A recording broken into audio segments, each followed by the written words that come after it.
And we're back with another episode of the Lakers Fast Break podcast. It's Gerald Glassford coming right back at you here for the Lakers Fast Break Pop Culture Cosmos, where we cover the latest news and trends in pop culture each and every week, twice a week, wherever you get your podcasts. On this week's episode of the PCC Multiverse on the Pop Culture Cosmos, we're going to be covering the best video games of 2024. So join me and the guys for the Super BS Gamescast as we go ahead and share our thoughts on the best video games of 2024 right there for you on the Pop Culture Cosmos, wherever you get your podcasts. Inside Sports Fantasy Football will be coming at you before the playoffs to go ahead and talk about what we think is going to happen in the NFL playoffs. So that's Inside Sports Fantasy Football for you there. Also, as well, of course, Joe Sorrell hopefully will be coming on the show. I did share the link to a couple people, even though it's right in the description. It is corrupt. People say they can't find the game. It's pretty easy. Coreupt. You type it up on Steam, and it's right there for you. It's Joe's fighting game. He's also Simblades, simblades.com. Go ahead and check out if you are in the Southern California and you need a new lawn today, Simblades. Simblades.com. Also, as well, of course, our good friends, Alfred Esmond, Legend 350, Stone Hansen. Hopefully, you'll get back on the show real soon. Our good friends, the Lakerholics crew. Don't know if they're going to do anything on Saturday. I'll go ahead and hopefully get a word from them tomorrow if they're going to do a show. But go ahead and check out what they do today at Lakerholics.com. Empire Jeff TV had a really popular show yesterday. Congratulations to him. Also, as well, of course, Lakers in 5. Daniel Barry Sports Highlights. Yo, the John McCalian channel. All these great channels, like and subscribe. Go ahead and be a part of that today. But be a part of the 2,000 subscribers here. We did make it to 2,000 a day late, but not a dollar short. Truly appreciate everyone supporting us by hitting 2,000 subscribers last night.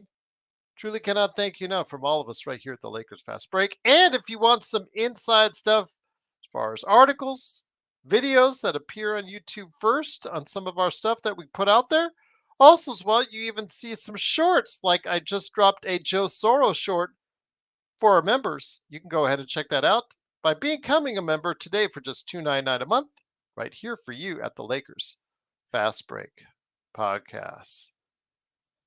Empire Jeff TV, Max Christie had a good game indeed. BTS, how you doing, my friend? Hopefully I get the guys on here pretty soon. Don't know where they're at, but hopefully they'll get on here real quick. Once again, it is the Lakers Fast Break podcast. The Lakers come in tonight after the year-ending loss to the Cleveland Cavaliers, with still a chance to move up in the standings tonight. LA Clippers, Minnesota Timberwolves did not find success tonight, so the Lakers could move into 6th place in the Western Conference with a win against the supposedly tanking Portland TrailBlazers. But today, the Lakers, who always have a habit of playing with their food, did just that today. Lakers never seemed to really shake the cobwebs out of what was going on. Maybe just a hangover left over from the New Year's Eve parties that they might have went to. They finally, or at least we thought, got out of it as they ran up a score to the 15-point lead in the second half. But without Anthony Davis in the lineup and with LeBron sitting down, the lead got closer and closer, trimmed to 3. But LeBron down the stretch, along with Max Christie having his best game of his NBA career, chipped in today. Max Christie did with 28 points, but it was the 40-year-old man himself. 38 points, 8 assists. Really solid game from him. Defensively, some lapses there. I know there was one particular rebound where he even admitted he blew it, that he didn't get, but still, can't fault him for what he did on the offensive end, even though the ball didn't always flow the way I wanted it to. He did get the job done when it mattered the most. Some really smart plays at the end, some driving layups, and a three-pointer to get the victory. 38 points, 8 assists, 7 to 10 three-pointers as the Lakers win 114-106. Looking forward to hearing your thoughts in the chat. Looking forward to checking out everyone again, being a part of what we do right here at Lakers Fast Break. And once again, from the bottom of my heart, truly want to say thank you to everyone who has been a part of what we're doing here and the 2,000 subscribers that we now have on this channel on YouTube. It's because of you that we're here. So we truly appreciate you being a part of what we do right here at the Lakers Fast Break. As again, the Lakers do escape with a 114-106 victory. They do play Atlanta tomorrow night, and they do move to sixth place in the Western Conference. 19-14 is their record, indeed. But yes, definitely looking forward to seeing what you guys think out there. Joe spouting off in his usual format against Empire Jeff and some others in the chat. I'll let him play there. But here today to discuss what's going on, it's a good man indeed. I haven't propped it up yet because I was waiting for him to come on. It is the guy behind Clutch Talk and Lakers Corner. Please like and subscribe those channels. Get those channels to 2,000 subscribers as well. It is. Oh, you got the hoodie on. Ooh, he's getting all serious now. Watch out. Watch out. It is John Costa. And John, great to have you here. Such a great part of our playback.tv/Lakers Fast Break coverage, which included you, included Joe. Big shout out to the Magic Man, Sean Grice. Dan was in there as well. Want to give those guys a big shout out to the entire crew for doing that. But the game itself, I know AD wasn't in there. But the Lakers shot up the game to 15 and really could have put the kill shot in there, so to speak, and didn't get it done. It's something that has been a problem all season as far as the Lakers just not closing out games well. Had to once again rely on LeBron quite a bit in the isolation offense, and it did work because he was able to pull up some old tricks in some easy layups against a younger Portland team. It worked against a Portland team that's tanking. Again, without AD, they need to go ahead and play a little bit smarter to get this job done. But yes, we will take the victory and sixth place in the Western Conference for now, my friend. Yes, yes. And what's up, everybody in the chat, man? Jeremy, CJ, everybody, man. What's up? But guys, let's talk about it. Let's talk about this game. Very upsetting how the Lakers just I feel like we could have put LeBron James to rest early in this game. He did not have to be playing the last 5 minutes. I mean, he actually had to be playing, but he shouldn't have been playing. Jeremy, appreciate you, brother. But unfortunately, he was, and we had to have LeBron in and have heroic moments against the Blazers. That's what hurts us. Like the W, I'll take any day of the week. We'll always take, but that's like a L that I feel like some people aren't realizing. Like LeBron's 40. LeBron's 40. Like every minute matters here, guys. But to talk about a more positive note, let's talk about Max Christie. Oh my goodness. Oh my goodness. Hey man, I can't believe it because I was the number one. I was the number one guy that was like, dude, get this guy off the not only the Lakers but the NBA. This guy's not a league player. Man, he not only has as of late played his role, but he has exceeded. I mean, exceeded his role. I'll be honest with you. In my 2 years of watching Matt Christie, never did I think I would have seen him score more than 20. Put 28 tonight on 5 of 9 from the 3-point line. And it wasn't like he was just hot. He was doing all the other stuff too. Man, huge game for Max Christie.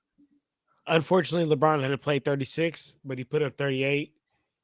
We got the win. And one more thing I'll talk about, only because I got to give credit when credit is, due, right?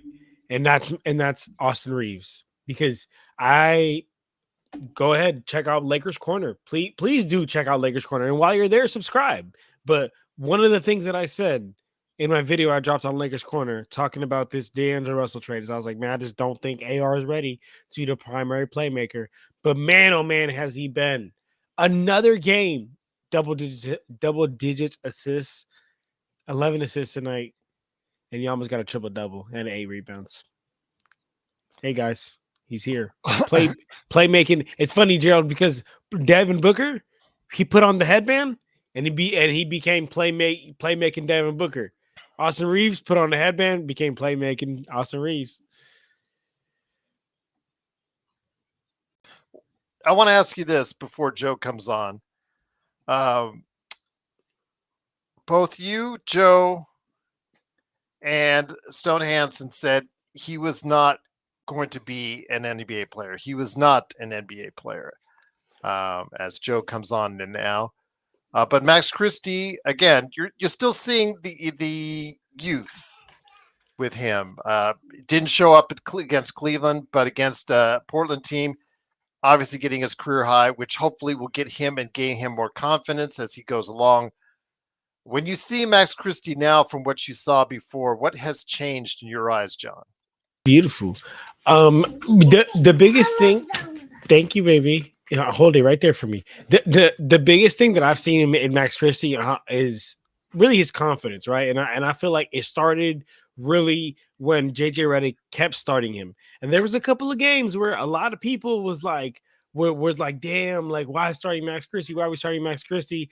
And what did he do? He kept going to him. He kept being confident in him at JJ Redick. That's what he did, and it started paying dividends. I mean, confidence is huge in basketball. Confidence is huge in this league. So I think he just started to believe in himself, started feeling like the coach believes in him, and the work started seeing through. Man, I mean, he understands his role now. He's not out there running. There would be games where I would watch Max Christie and I'm like, dude, you're out there just running at this point.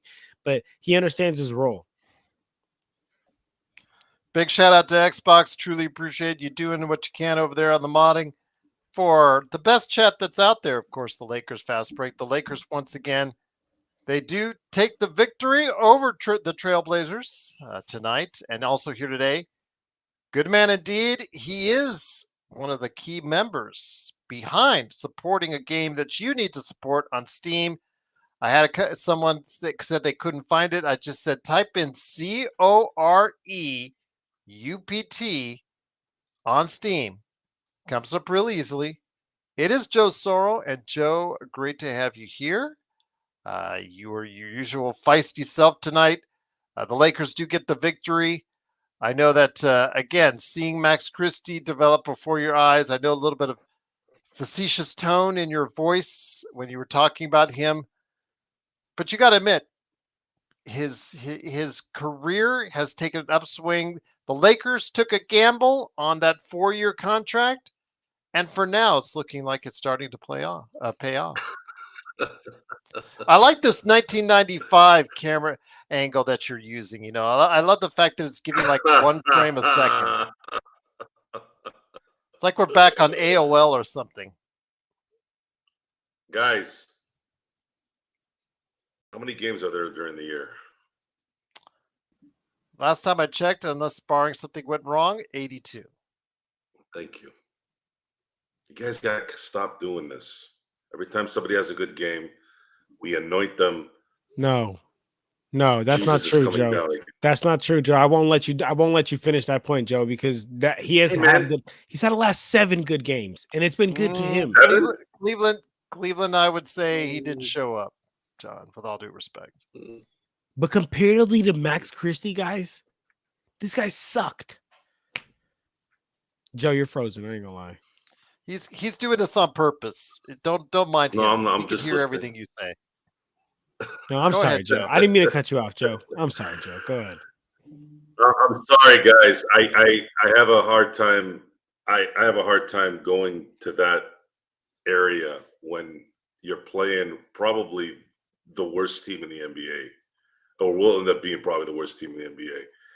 And they fell asleep again at the end. And you're wondering maybe why the negativity on that. Well, folks, it's not about this game. It's not. This is just a means to an end. This is about, can this team focus for the long run?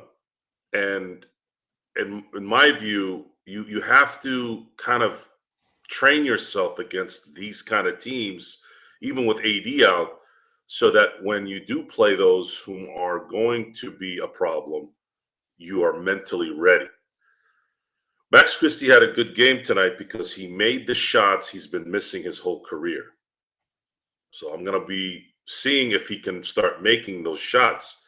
if he doesn't make, if players make their open shots, that's the difference between making what, 30 million a year or making 8 million a year.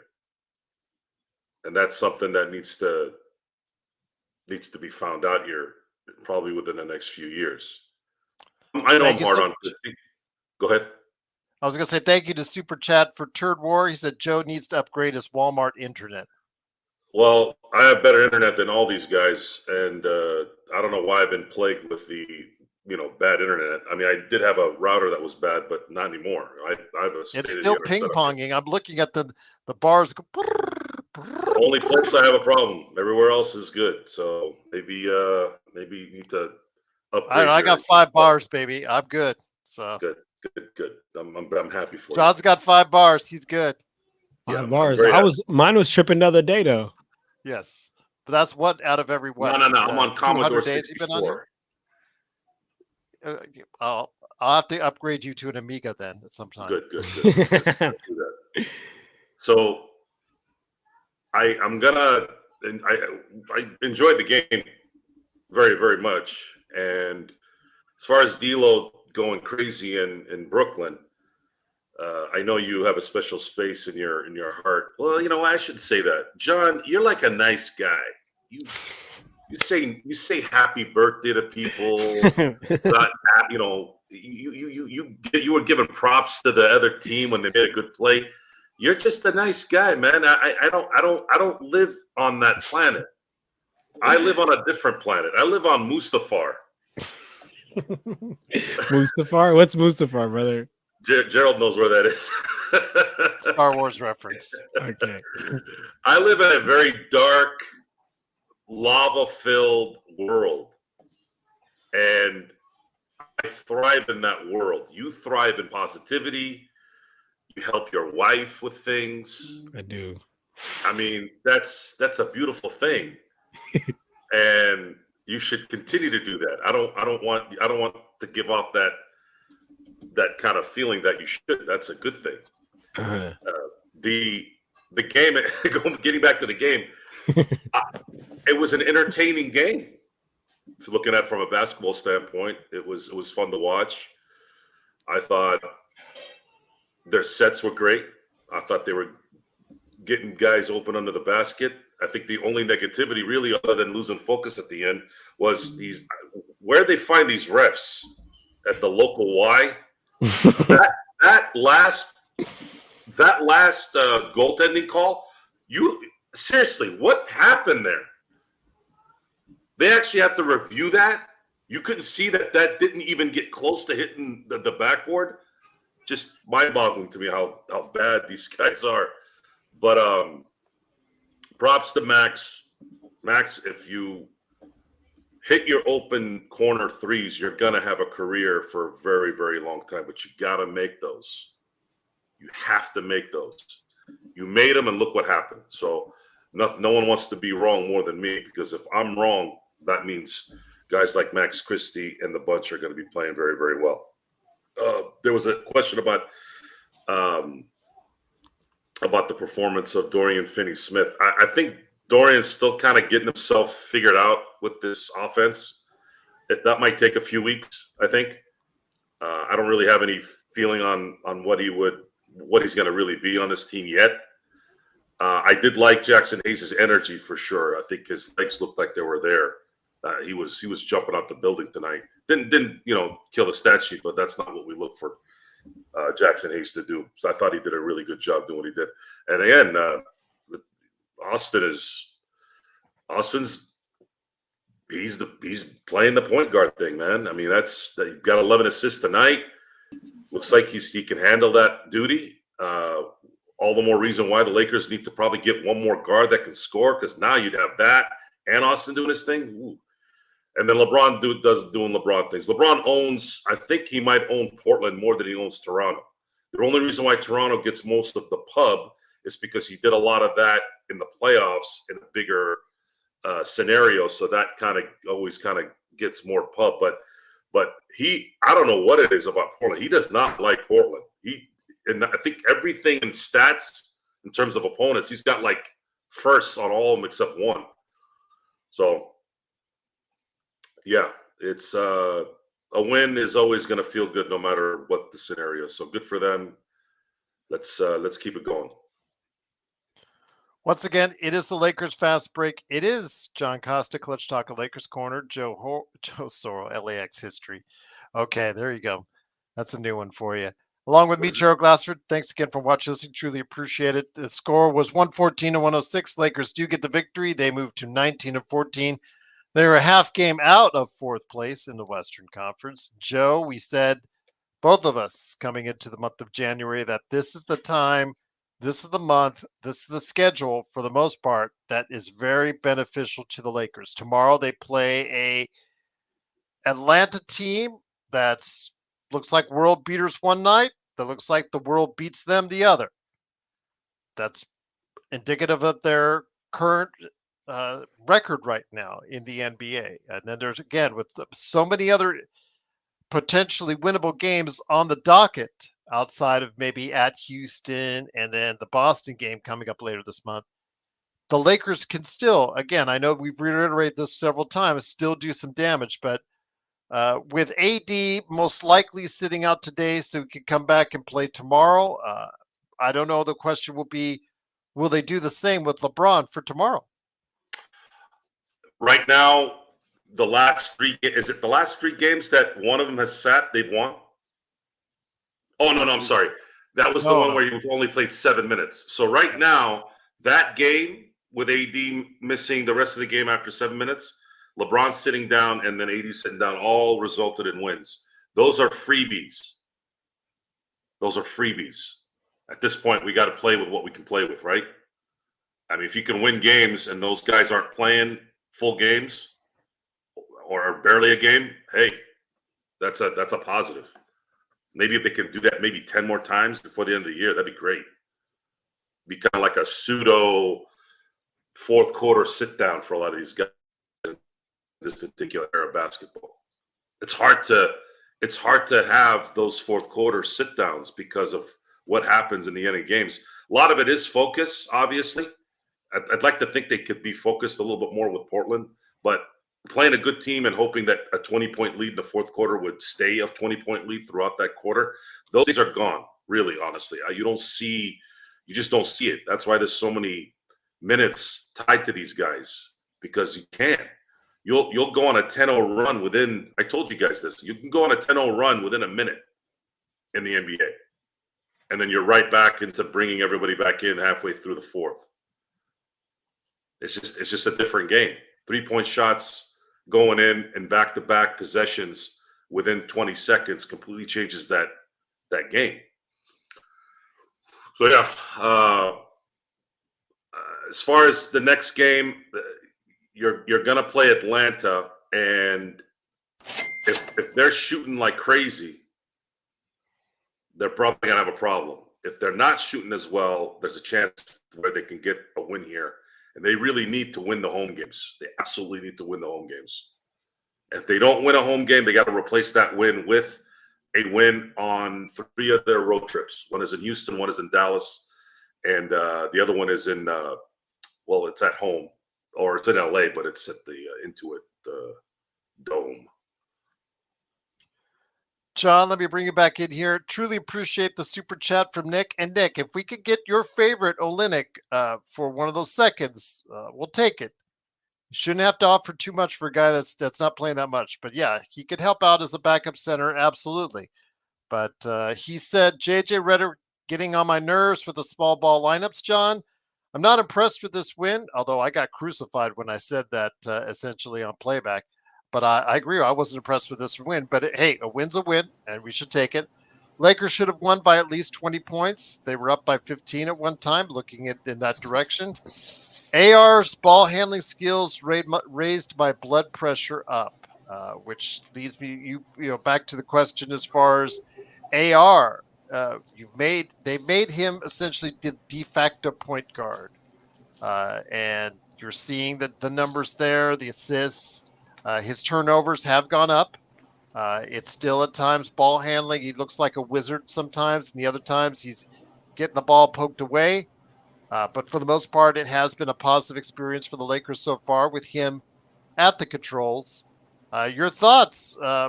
These small ball lineups are based off the fact that we just don't have bigs that can contribute, Nick. I understand you want Olynyk, and again, if you get him on the cheap, yeah, that will help out a little bit.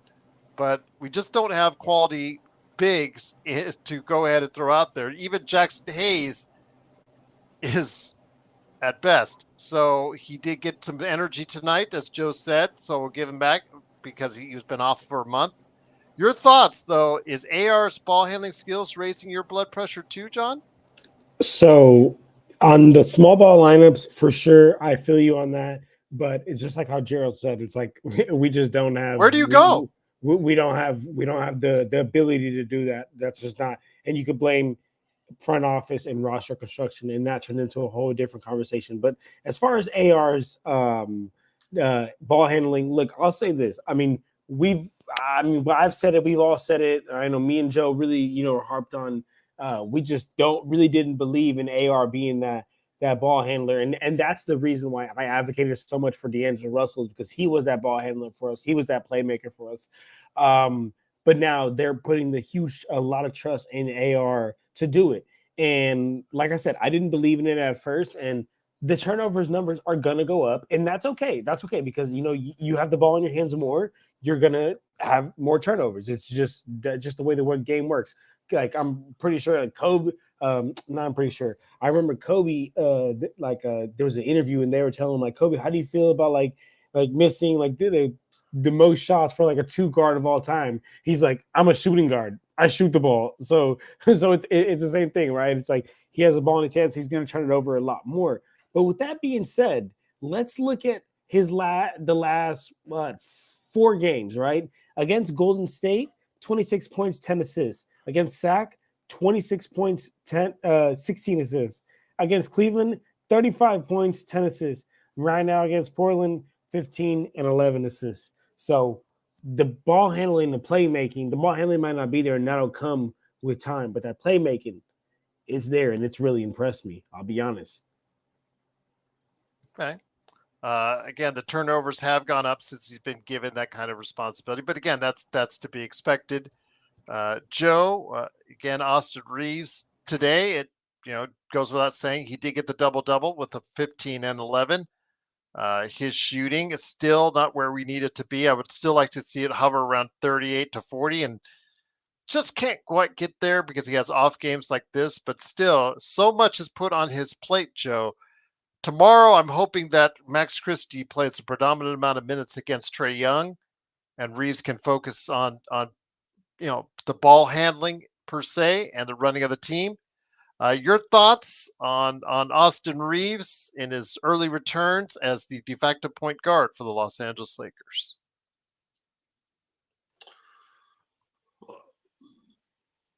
He's producing very, very well. He's playing probably his best basketball.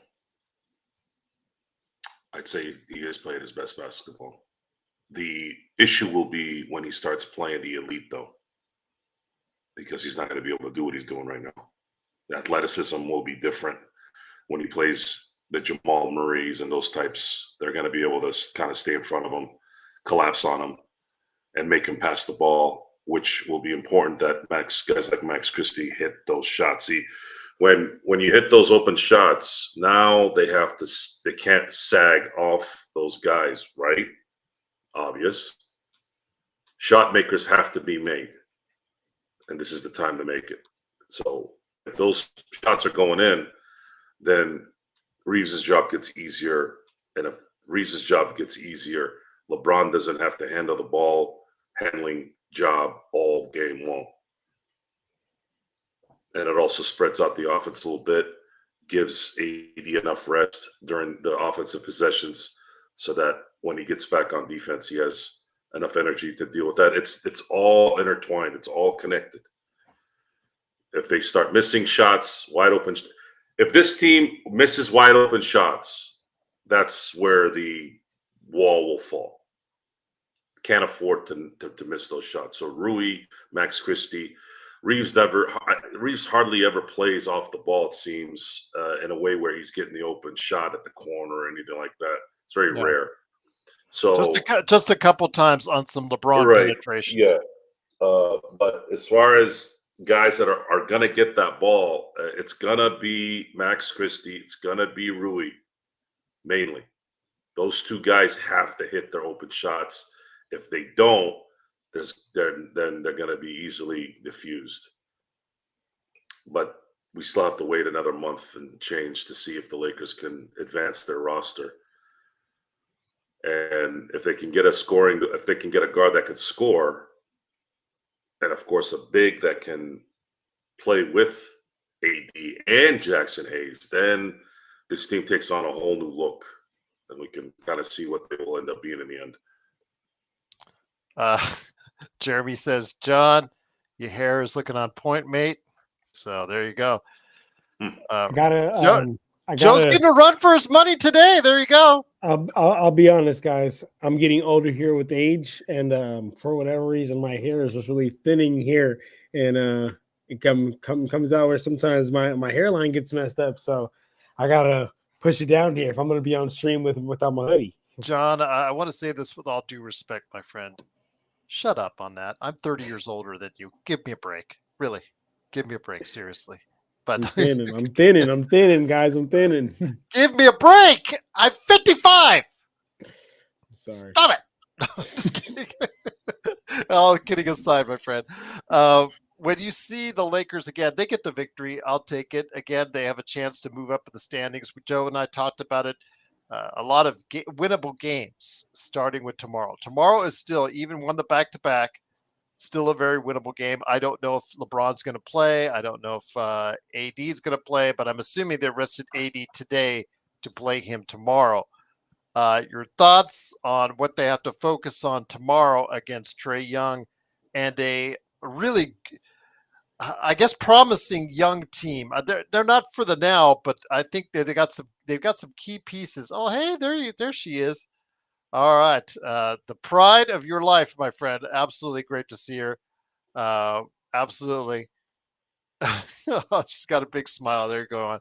That's Uncle Joe right there. Uncle Joe. Uncle Joe. See the smile on Uncle Joe? There you go. There you go. Absolutely. Well, I'll let him go ahead. There you go. Absolutely. So, John, your thoughts on what they need to do for tomorrow night's game. I definitely do hope that their plan was to sit the AD tonight so that then LeBron could sit for tomorrow if he wants to or feels like that's something that he has to do. And then we hopefully play Anthony Davis for tomorrow. Be careful, baby. So that's what I was hoping. But as far as like a game plan, I'll be honest. I do think that we should. Baby, don't put that in your mouth. I do think that we should. The Hawks are similar to a Luka Doncic. Like they run pick and rolls almost every single time down court, and that Jalen Johnson and Trae Young pick and roll could be devastating. So I would think that's something we just switch on. But sorry, asking my daughter. Who your daughter's favorite basketball player is? Who's your favorite basketball player? What team does she play on? Kelsey, what? Daddy, say daddy. Say daddy. Answer. Who's your favorite basketball player? Kelsey Plum. She loves watching Kelsey Plum. Oh, there you go. All right. But Joe, let me bring it back over to you. It is, of course, the Lakers fast break. The Lakers do win. Course 114-106 with I mean right now so much is on his plate. He should not, meaning Austin Reeves, be guarding Trae because that's still one of the things I've seen. His defense, which was already in many ways much maligned, Joe, I think has gotten even worse, and that's just because of the fact that there's so much on his plate offensively. If they can focus on Christie is supposed to be out there. Whatever we say about Christie's offense, which is here today, sometimes gone tomorrow, not been yet consistent as far as is concerned, but still it gives you the big game tonight, and hopefully that'll spur his confidence that he'll be able to provide that on a more consistent basis. But his defense is supposed to be his calling card, and I'm hoping he'll match up well tomorrow against Trae Young, Joe.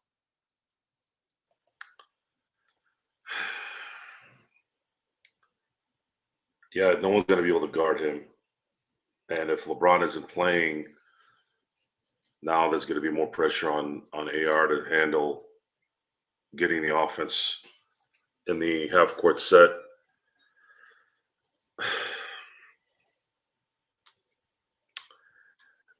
The Lakers would likely have to play one-on-one all game. I don't think they can switch or double team at all. Otherwise, they'll leave way too many shots open for these guys. And I just have a feeling these guys are going to hit off the charts. I can see it. The Lakers defense sometimes just welcomes it. I won't be able to assess what may happen here unless I find out if LeBron is playing and AD is playing. If both of them are playing, I'm going to feel a little bit better about grinding with these guys. But if one of them isn't playing, I think there's going to be a problem. And Atlanta did not play today, just to let everybody know. So they'll be a little bit fresher team, John. And that is a concern to me because, again, you have a 40-year-old player who just played 36 minutes tonight. So much was required of him. Hit 7 of 10 from 3. I don't know. I don't know how he's going to find it in him to do that from one game to the next, John. But we have seen before where he has such a great game on the front end of a doubleheader. And then on the back end, it looks like old LeBron. I am concerned. But if AD's there and has a monster game because he had an extra day off, that may be just enough to go ahead and take care of the Hawks. Yeah, I do think it could be enough. Now, to one thing that, Joe, you had mentioned about not switching and playing straight up, that's one thing that I don't know if I would agree with, only because when you don't switch, you're basically like forcing the guy who's guarding the ball to have to get over the screen every single time. And I feel like that a lot of the times is what creates the pick and rolls, is because you're trying to get over on the screen, you're trying to fight over, and then that's how the defender, when he slips, could get open. So, Joe, talk to me about that, because I think the absolute opposite. I think you should switch everything. Well, the reason why I say that is because they're not a threat to get to the basket so much, especially if AD is playing. So by making sure there isn't too much space, because if the second they switch, that's going to give enough space to the guards to start shooting, and those guys make these shots against the Lakers. It's always been like that. That's the issue, is the time that the person getting screened is got a faster. He's closer to the guy that has a chance at shooting than the guy trying to get through and switching. That's just because the momentum is all going that way. So the guy's falling back, running, chasing his guy. His guy goes, somebody screens him. You got to be able to get around that. You got to be able to really get around that. Otherwise, by the time the other guy switches, there's going to be enough distance to where they'll shoot. Boom. I don't know what else could happen unless the switch guy can anticipate maybe a half a second every time there's a screen and get to that spot. That takes a lot of skill to do that. Okay, no, I'm with that. That's something. I because of copyright issues, it's very. I can't put something on here and show what I mean by certain sets. I hear you. I've never played college or pro basketball, but I know basketball, and most of the basketball I've played never ran sets either. I mean, pick and roll sets is like, basically, a corner route in flag football. I mean, it's a basic set, so obviously you do that. But I know what I'm looking at, and I know what's going on. I could explain it better if I was able to show it, but really, it's about time and space. It's about time and space. Basketball is about time and space.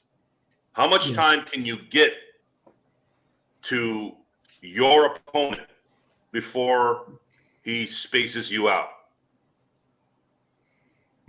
These guys shoot like this. Trae Young can shoot like this. And if he's not shooting and you're discombobulated in that sequence, he can also pass. Somebody dives, somebody cuts. There's a reason why Trae Young is a perennial type. He can do both. He will ruin you. Yeah. And that's something probably that they can't help. You can't stop that move every time, but you have to try and limit it a little bit. Yeah. And Jeremy. the Lakers haven't played well against teams on the back end of a back-to-back, believe it or not. So when you said that Atlanta didn't play today, actually that might be in their benefit.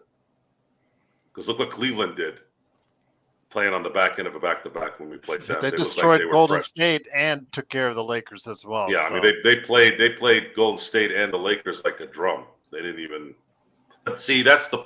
These are young players, young skilled players, and they knew that. They knew. Jared Allen knew. He knew that AD was tired. He knew AD's leg was hurting. He goes, "I'm gonna bust this guy up. I'm just gonna be relentless," because that's we're watching it at home when we can see it. I can only imagine what they feel. They're actually playing in it. They know.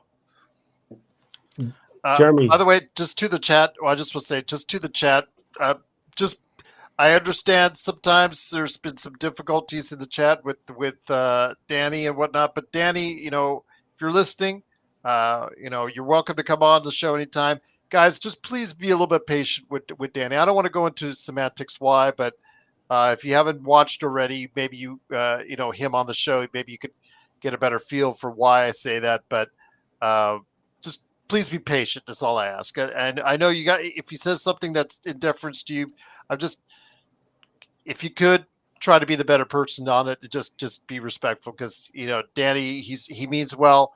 He's a good kid, and I wish the best for him. And he's welcome back on the show anytime. And again, if you guys have a difference with him, please just let us know, and we'll try to gently go ahead and talk to him on that, because there are certain reasons why I don't want to go into. But if you watch the show and have seen him on the show, you'll probably put two and two together. At least I hope you do. But John, did you want to say something before I send it over to Magic Man? No, I was just going to say Jeremy was asking who my daughter's favorite player was, and she said Kelsey Plum. She's a WNBA player. She plays for the Las Vegas Aces. Yes. Mm-hmm. She loves her because so I've always been watching basketball like her whole life, right? And she asked me one day, she's like, "Daddy, do girls play basketball too?"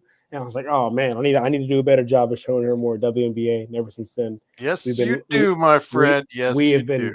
So then ever since then we've been locked in though, and Kelsey was one of my favorite players to watch. So she's been her favorite player.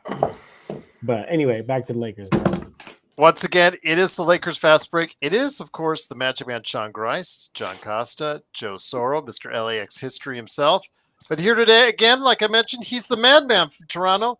He did get out Toronto traffic and also a recent basketball game as well to stop on by. He headed up our playback.tv South Lakers Fast crew. Lakers Fast Break crew right there for you. It is a guy who's gotten a lot of emojis since he showed up just a second ago. I'm going to call you Mr. Magic Emoji Man. It is Sean Grice. Sean, people sending you the love out there. Great to have you here.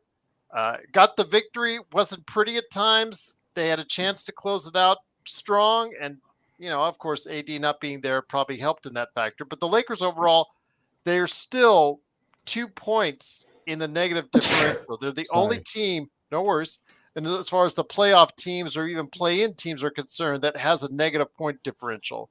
Does that at all dictate anything to you about the Los Angeles Lakers? Yes. It dictates to me that we're not a very consistent offensive team, Gerald. Okay. Defensively, we're okay.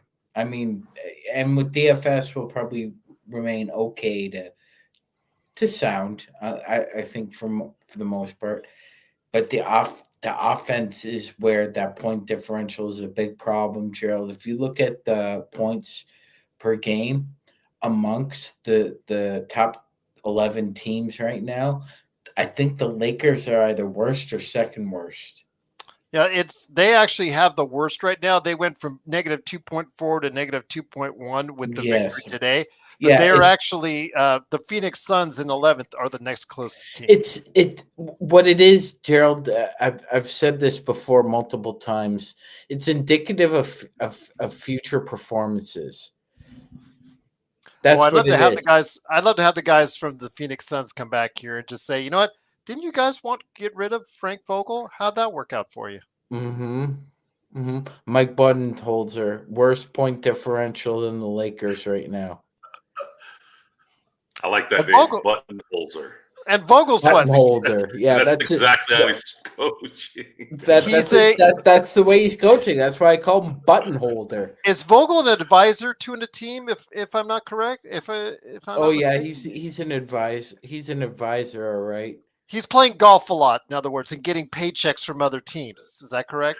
Yeah, I imagine Frank's enjoying a lot of Arnold Palmer's while laughing at the Suns. Yes. Yeah, like so we're no LeBron is 40 years old, Gerald. We can't expect him to even play average defense anymore. We saw Austin Reeves get burned again tonight defensively, Gerald, against a talented team, but not a talented individuals on a sucky team.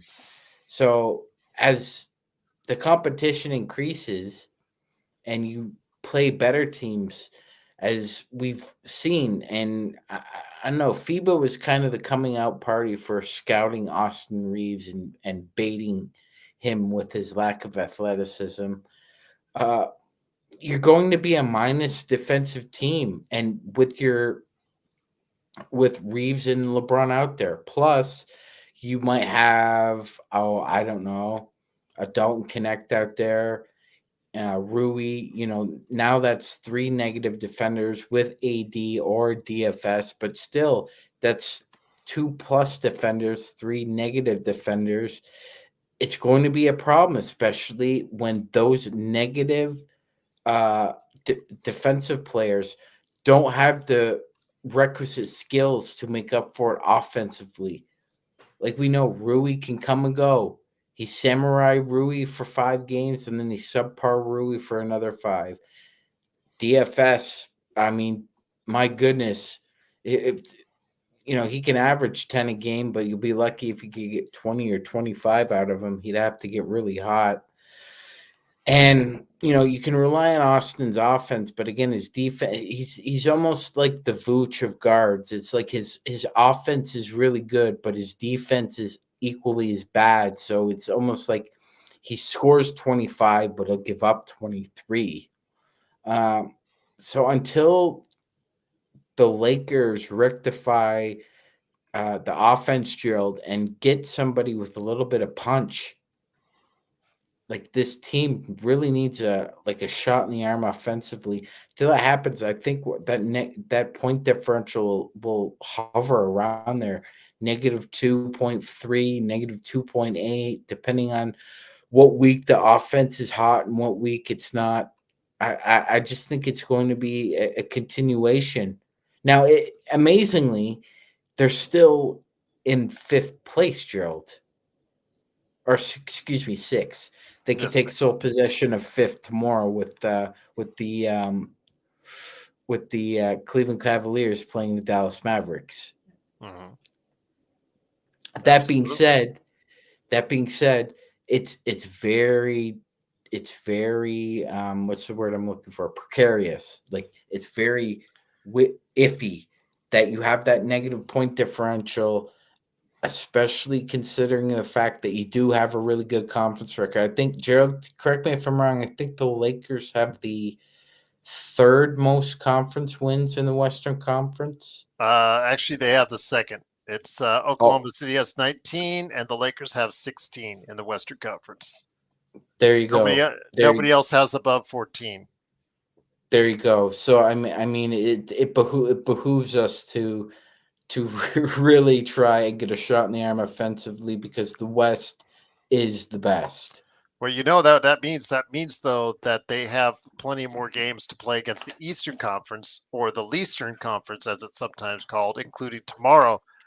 So hopefully they can take advantage of those games and pad their record even more. But let me get it over to John because I know he's going to go ahead. Oh, you got a little lady. You want me to go ahead and hit it to Joe? Or Yeah, just go ahead and go to Joe because she's Okay. telling me something. I know it's about time that you're about ready to post, so I just wanted to make sure I got another good. Okay. Joe, bringing it back to you. And once again, the Lakers do win 114 and 106. When you and I are give a harsh reality, because at the end of the game, Doobie started going off because he said, I was really down on this team, really down on this team. I just said, as far as them being where you guys and I want them to be, they're not where they're at. They're fighting for fourth place in the Western Conference. They're not, as of yet, a true title contender. Do they have a roster makeup that does? Doobie has yet to come to that reality that they're not there yet. But if they find by circumstances, they can find their way through, win the games that they're supposed to win, and find themselves at the end of the month in third or fourth place. Actually, probably be fourth would be best to say that. At least that's a good start to try and see what you could do to build this team up further if you're Rob Pelinka, Joe. Well, I think you're going to be in better position if you win tomorrow. Mm-hmm. If to have a good month. If they lose tomorrow, it's going to be that, okay, now you're going to go into the next 2 games on the road, and this could be a 3-game losing streak. Because Houston and Dallas road trips usually are, they're not as bad as the Southeast road trips usually, but they can be problems there because Dallas plays out of their mind in Dallas. They don't miss damn shots when they play the Lakers in Dallas. And Houston is a good team. So that's why it's important that they win this. Just in case they lose both those games in Houston, it's not as catastrophic. It is if they lose the next 3. And that's where I stand on that. I can't go on it. What's happened this season is we're seeing the parity develop more and more, and which is what the NBA wants, Joe. Which is stupid, absolutely stupid, because parity sucks in the NBA. I don't know why anyone gives a damn. Every time there's been dynasties in the NBA is when people paid attention. No one cared about parity in the 70s when a team was winning every other year. They didn't give two craps about parity then. When was the last time there was parity? This last, few years? Since the last back-to-back championship that Golden State won? After that, again, it doesn't matter. These guys are getting billions of dollar TV deals, but it's obvious that the ratings have been down. That's a fact. So why is that? Well, is it the 3-point line? Is it too many 3-point shots? Is it LeBron's polarizing personality? Is it whatever it is? I try to stick to the game. The game is no one cares about Denver. I'm sorry, Michael Malone. And I think that's what pissed them off after they beat after they beat Miami, after they beat the Lakers. They were still talking about the Lakers, and I had to say a few times, no one gives a damn about Denver. No one cares. No one cares. Sorry, Sean. No one cares about Toronto. They don't. It's a cool story. I thought it was cool. Oh, hey, Joe. It is what it is. It is what it is when you're a small market. That's just the way it goes. I'm sorry that people feel that way, but that's just the way it goes when you want to be a big fish in a little pond. You're not in a little pond. You're in the National Basketball Association. I'm sorry, Sean. I didn't mean to laugh. I'm not laughing at what you said, but in the private, John said he has to go because he has to take care of his girls. The little girl's asking for him to do something. Of course, got to be a dad. He's already gone for like 20 seconds, and Joe puts in the private, no, you can't go. He's already gone. He can't see the message you just sent for him. Joe, why do you do that? Timing, Joe. Timing. Okay, I'm just kidding. Go ahead. Sorry. No, Gerald. That's what a good producer does. He has to this is- stick his foot I'm- up the talent's Because you ass. know Is he Toronto will a do- small market though, Sean? For the NBA, it is, Joe. It's It in is? Canada. We're in a different country, man. You don't even put our games on TV. You don't even put the Raptors games on TV. Why? It's a small market because, Joe, there's no revenue to be. Joe, you do realize there's no revenue to be generated by playing a game in Toronto, right? They actually lose money. No. Mm-hmm. Okay, why isn't the NBA helping this out? Why do they have a team in Toronto then? Because that was the style at the time. Let's give 2 Canadian cities basketball teams, and if one of them works out, that's great. Well, it's obviously to introduce the game. The other one, game. yeah. For Canada, it's the broader idea concept of Canada having. Losing Vancouver sucked. That's the worst trade in NBA history, trading the Vancouver Grizzlies for the Memphis Grizzlies. And there are no Grizzlies in Memphis. There are no Grizzlies in Memphis, exactly. Well, you were at the game, you said last night. Is that correct? That's right. That's how right. How filled was it in the arena? Because they always say that it's reported sellout or close to it. Mm-mm. I would say around 12, 13,000 at the most. For what did you pay for your ticket? $40. Good seats? Yes, because we got to move down. They were empty. They let you do that? No one's looking. Yeah. Wow, man! Joe, I couldn't even when I was going to games, I couldn't even hover down there just to look before a game even started. Look how You're a big dude. Are you serious? Are you serious, Joe? Huh? Are you serious? Yeah, man. You see him coming too. The ushers, sir.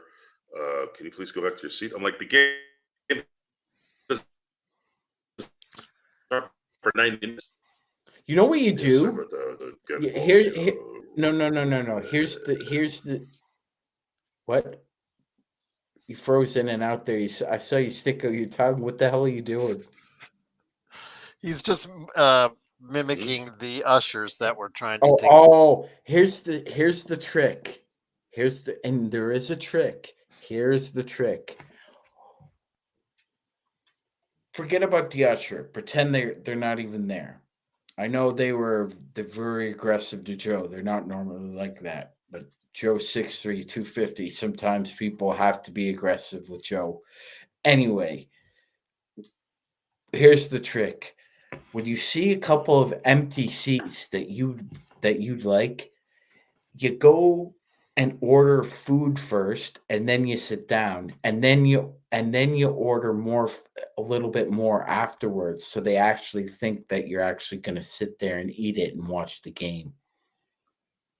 They don't ask you for your tickets. They don't ask you what you're doing. It's just some. I was almost going to say that. Just some guy and his girlfriend watching the game, spending some money. They don't care. They don't care who you are. As long as you're spending money, they won't bother you. Is that who you went with, Sean? Yeah. How nice. Do you go to the ballet when she wants to go to the ballet too? No. No, she don't like ballet. I've never been to the ballet. Well, you're forced to go. Luckily, well, my kids did ballet, so that's different. But they also did tap, hip hop. See, I would go to something like the Cirque du Soleil with the acrobats. Now I've seen that. Now that's something I'd check out.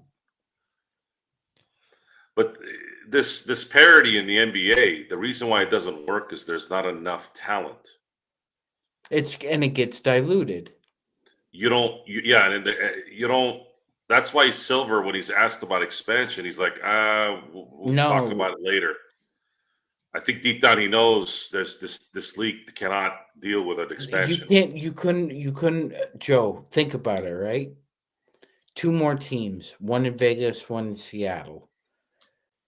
There's not enough talent in this league to support an expansion draft and then that team having to open their eyes for their NBA experience and start trying to develop play. It takes 3 to 4 years for that to happen. I think Silver thinks that if they do put a team especially in Vegas, more so than Seattle, if they put a team in Vegas, they would be able to build it up like the Knights did within a year. Like think about that, Joe. The Vegas Knights in their first season as an expansion team made the Stanley Cup. Yes, they did. So I think Silver thinks that he could pull a rabbit out of a hat if he put, and that may happen. He's in no hurry getting these expansion teams, Magic. Right? Yeah, no, Gerald. He just keeps on kicking it down because they don't need the money yet. He keeps on kicking it down the road until they. And they have to share all the revenue too. Mm-hmm. That's another 2 pieces of the pie gone. But go ahead, Joe. The NBA is built on the individual player. The reason why they talk about the NBA is because number 1, Mike, the second phase, Russell and Wilt, third phase, Kareem and Dr. J, fourth phase, which is when the NBA started getting better marketing, and of course the Magic Bird thing came at the right time, and then of course Michael Jordan took that baton from Jordan and I'm sorry, from Magic and Bird and took it into a completely different stratosphere. And then after that, it was the Kobe's, it was the Shaqs, it was the Duncans. Joe, Robert Wheeler alert. I know. I saw his question. So, Rob, that's an interesting question. Let me spell it out for the audio listeners. Go ahead. Joe, do you think LeBron is going all out this season, not worrying about resting because he sees no dominant team in the West that they can't beat, especially with Denver being watered down? That's a good question. I think his going all out is just how he plays, and he really doesn't have to rest. If he blows a tire, he's played 22 seasons. He can retire.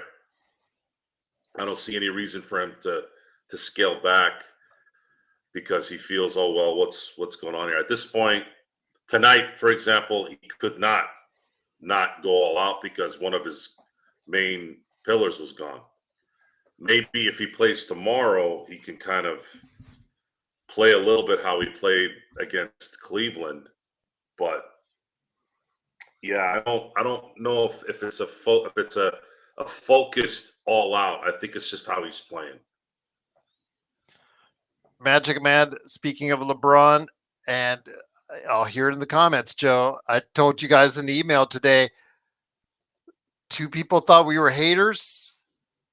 2 people thought we were LeBron stans. So we must be doing. That's a good thing. That's a good thing. 2 people ended up hating us. Period. No, it's great. 4 people said great show. That's good. That's good. When you're in the middle, I got called a conservative and a liberal in the same day once. Political stuff, and I knew right away. I knew exactly where I was. I was in the right place. So here goes. I'm just going to scout off this stat. He tied Michael Jordan tonight for the most 30-point games in history with 562. All I'm saying is the stat. And there you go, Joe. Well, he's going to, if he plays, if LeBron James played another 5 years, he would break every statistical record that matters. And maybe in 30 years, when players can play 30 years, they'll have a shot. I don't know. If you're looking at the greatest career for an NBA player, you're probably looking at LeBron James.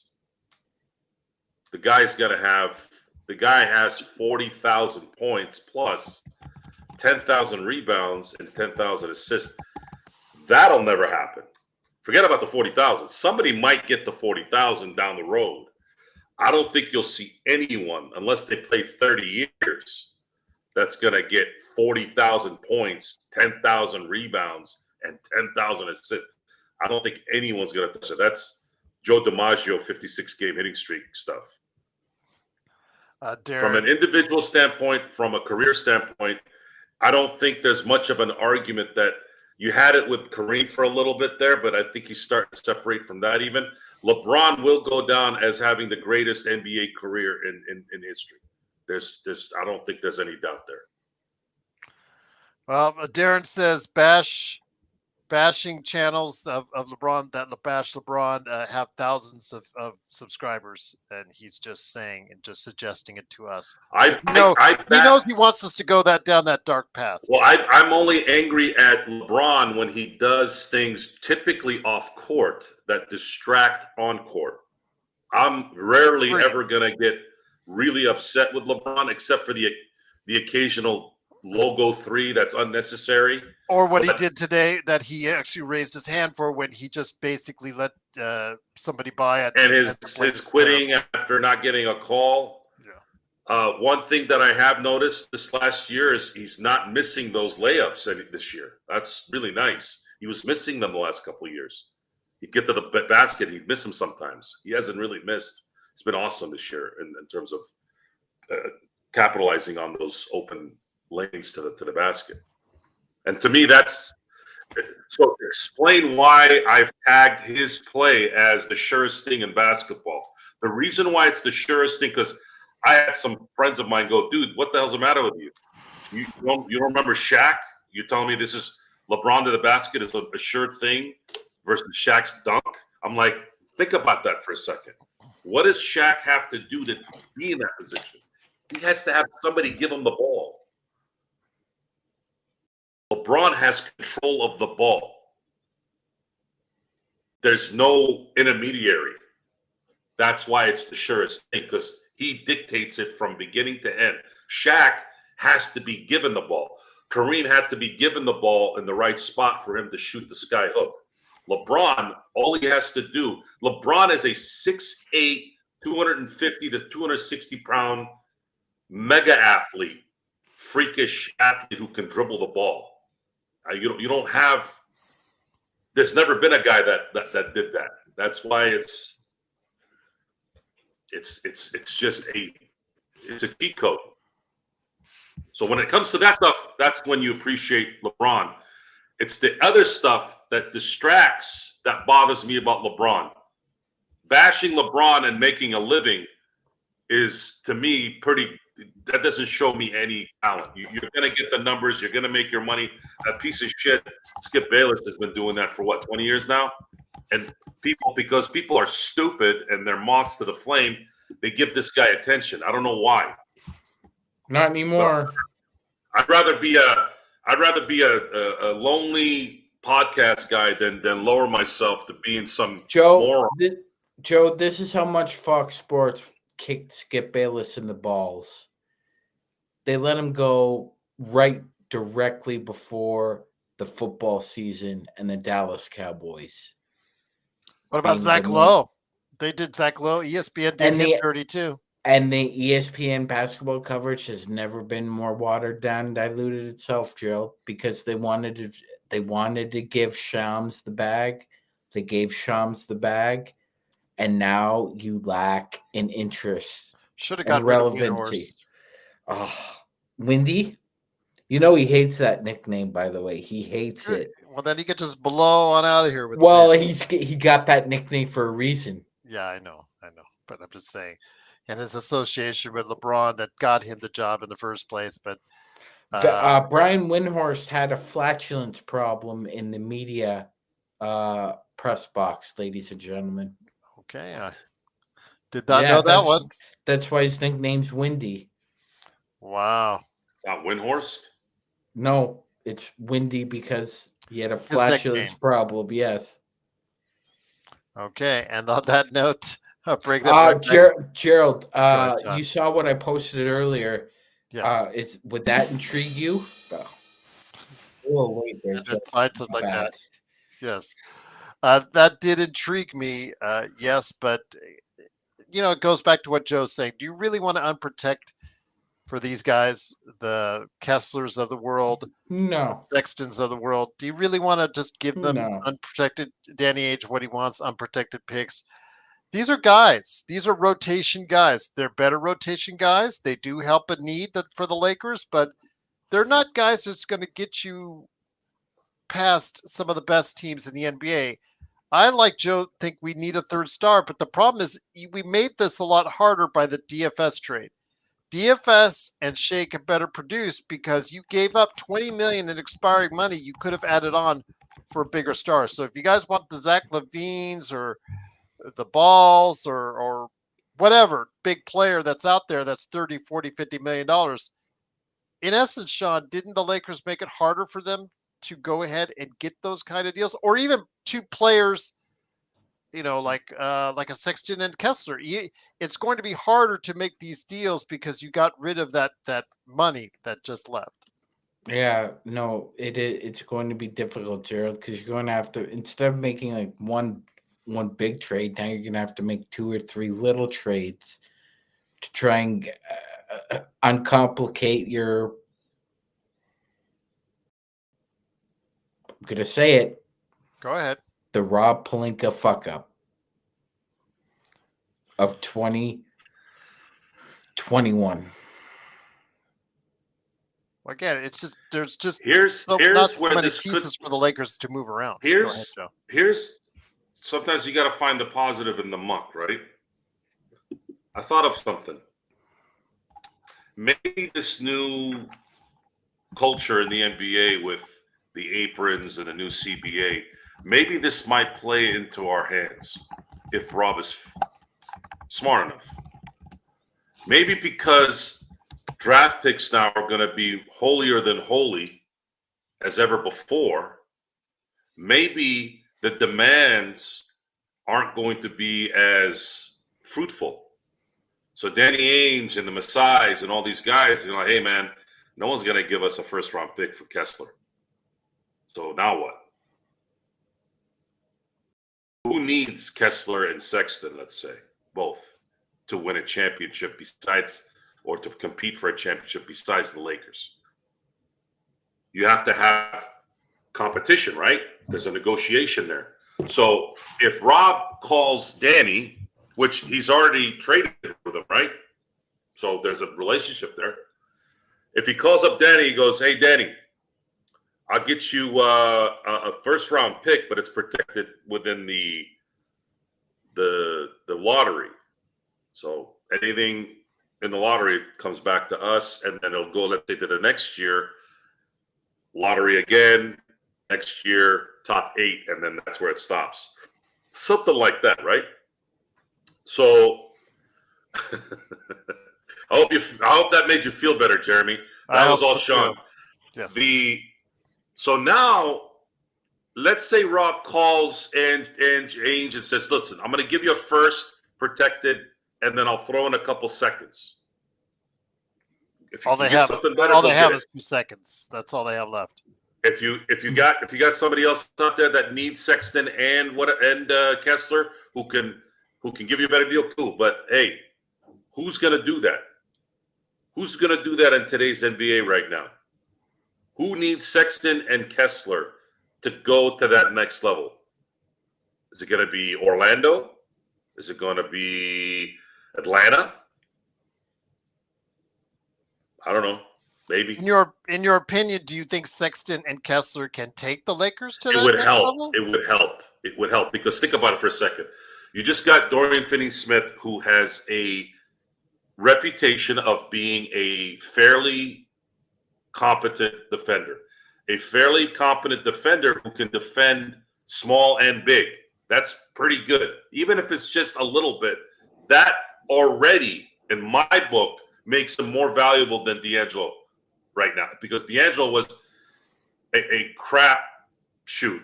He was, you don't know. If he's not making shots, he's useless. At least with DFS, you know he can at least play defense on that end. I'm not looking at Shake as anything. If he produces, great. If he doesn't, whatever. I don't really look at that as any issue either way. But if you get someone like Sexton and Kessler, now especially with Jackson Hayes back.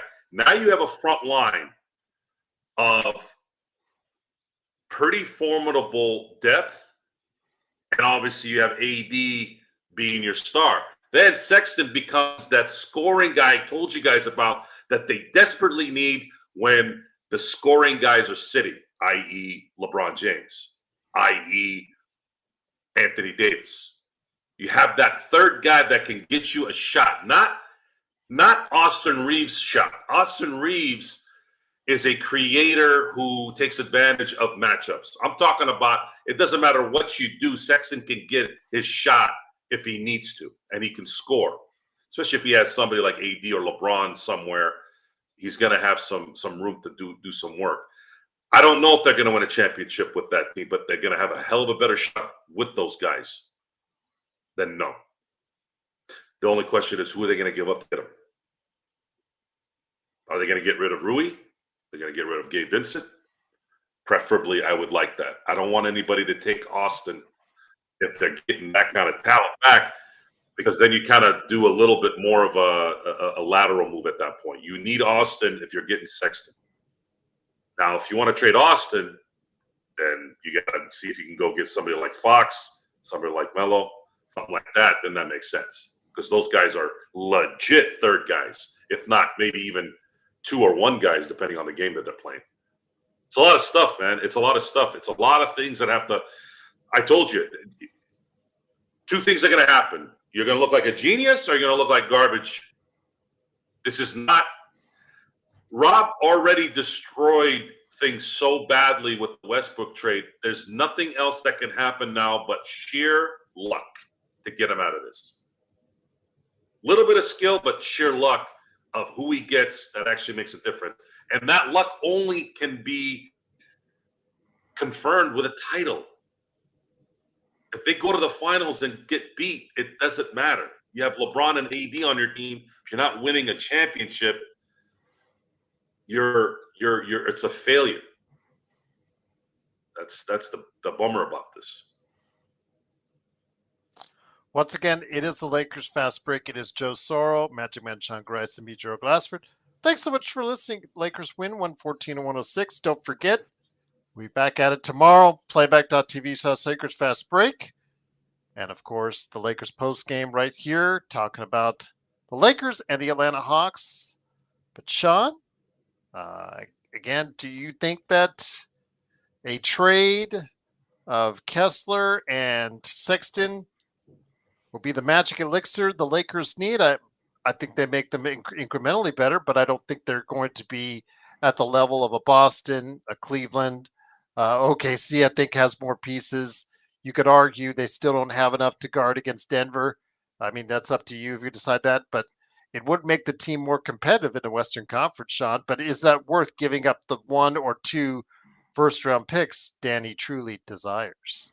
Yeah, I don't think it ultimately would be, Drew, because essentially what we'd be doing is we'd be going from like a bottom tier 2 team to a top tier 2 team. Like you said, I don't think we'd be in the mix with the halves of the NBA right now, even with that trade.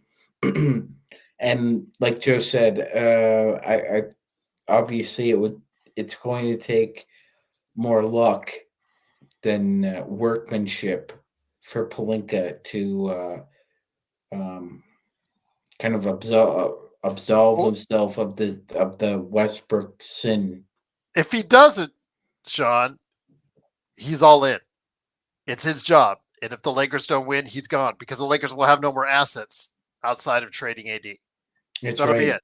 The cupboard will be officially bare at that point if they make that trade.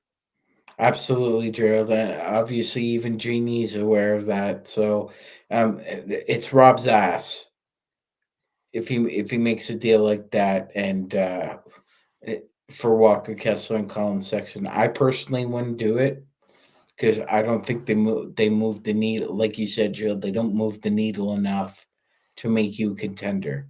They make you a pretty formidable team, just not a contender. And I personally, I wouldn't do. And secondly, I'd love to get Danny Ainge on the phone. Hey, Danny, You want that protection removed, do you? You really want it removed? Because you know as well as I do that we're probably, if we get those two guys, we're probably not going to be in the lottery in 2027. So why should I remove it for you anyway? I you know, like I think it's a relevant question, Jared. Why should I remove it? Well, if they make that trade, you don't know how far you're going to have LeBron out. Right. But what I'm saying is like, okay, so if you give Danny Ainge an inch, he'll take a mile. So if you say, oh, okay, Danny, yeah, I'll remove it for you. Oh, and I want a Dalton Connect too. Well, I again, want I'm not trying to defend Danny, Sean, but if you're an NBA GM, you're trying to make your team better more than you worrying about if you're making the other team better.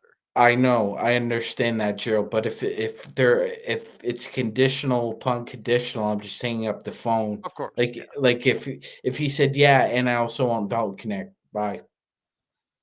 I don't think anybody should be off the table, I personally. don't think anybody should be off the table either. But I'm not trading Dalton Connect, 2 first rounders for Colin Sexton and Walker Kessler. And I like Walker Kessler. I really do. I don't think he's being utilized properly in that offense, Joe. I'm surprised to say that. He's a 5-point. He scores 5 points a game, of course. But I agree with you there. He's a starting center and scores 5 points a game and gets 0 opportunities. I can't say I disagree with you there. I mean, Will Hardy just doesn't draw plays for him. yeah. What happened to him since his rookie year? It's just been disappointing to see. But maybe a new change of scenery. Will And do see, that Gerald, justice. right, and that's the leverage I would use against Danny Ainge. You know, Danny, when Walker Kessler played with Jabari Smith Jr. in Auburn, those two guys hit over 40% from three, and they took Auburn on almost a Cinderella run. Why is his 3-point shot disappeared since he got to Utah? Is that on you guys? Because he was a threat to shoot it in college, and that's what made him a little bit dangerous as an offensive player. So, but I don't imagine Rob Pelinka has these kind of in the weeds conversations as far as this is concerned, Gerald. I don't I'm not trying to rag on Rob, but I think he's very shallow, Gerald. He comes across very vain and shallow. I don't think he presses No, I'll GMs never disagree with you on that one. and other executives. Joe, He's not winning humanitarian of the year anytime would you soon. disagree? Like it almost seems like you're talking to a robot at times. Maybe he is AI. There you go. Yeah. I've said this. I've said this before with Rob. My confusion with Rob is how he was tight with Kobe. Kobe doesn't.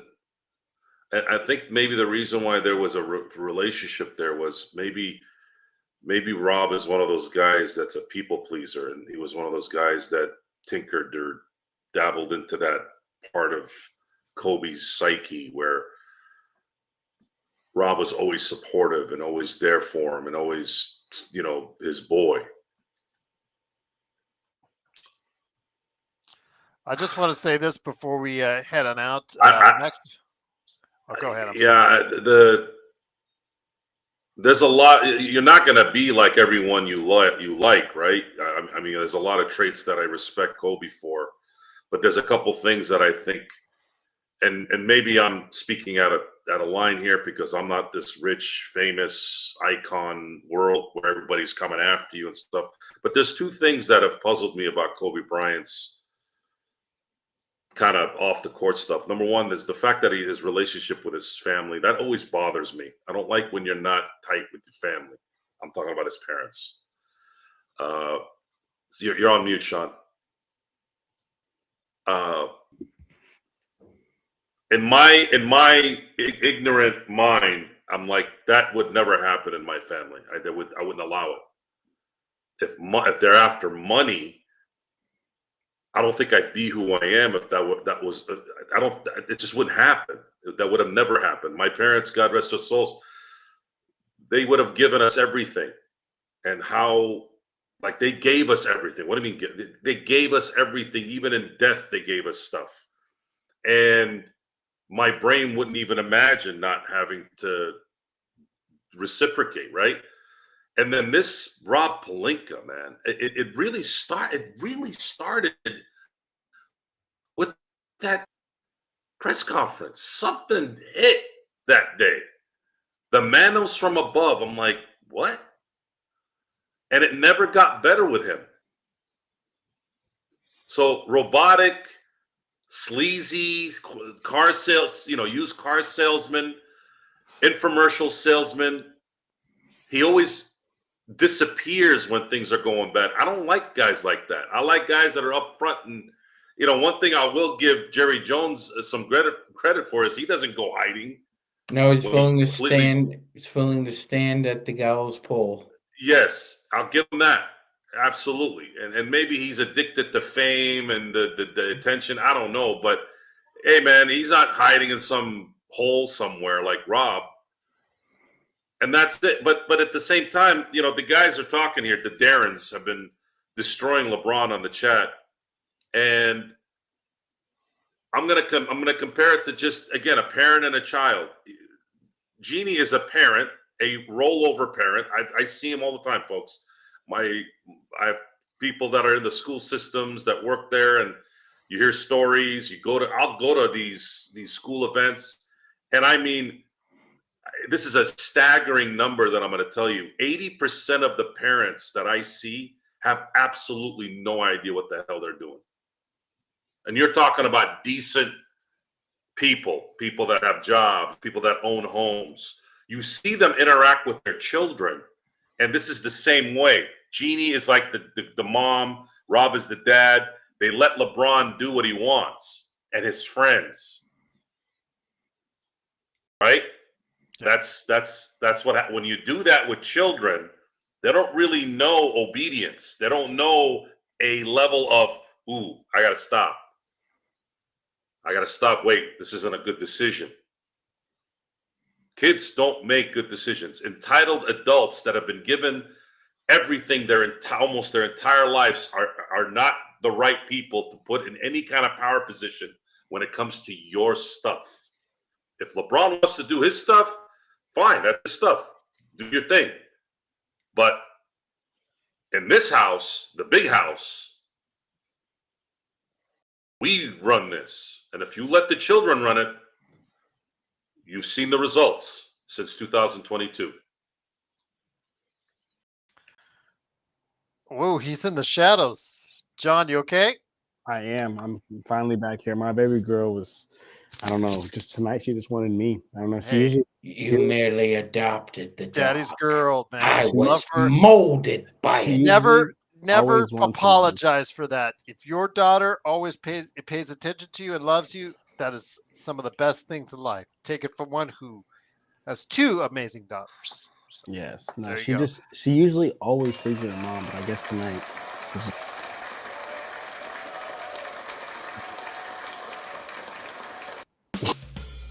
There you go. All right, but before we head on out, wasn't the right one, man. Yeah, I know, but you were joking. It was a joke. I want to go ahead and say before we get it back to John and Sean and Joe for some final thoughts. Our prayers are with Maxwell Lewis, who that sucked for the kid. He finally gets an opportunity to play.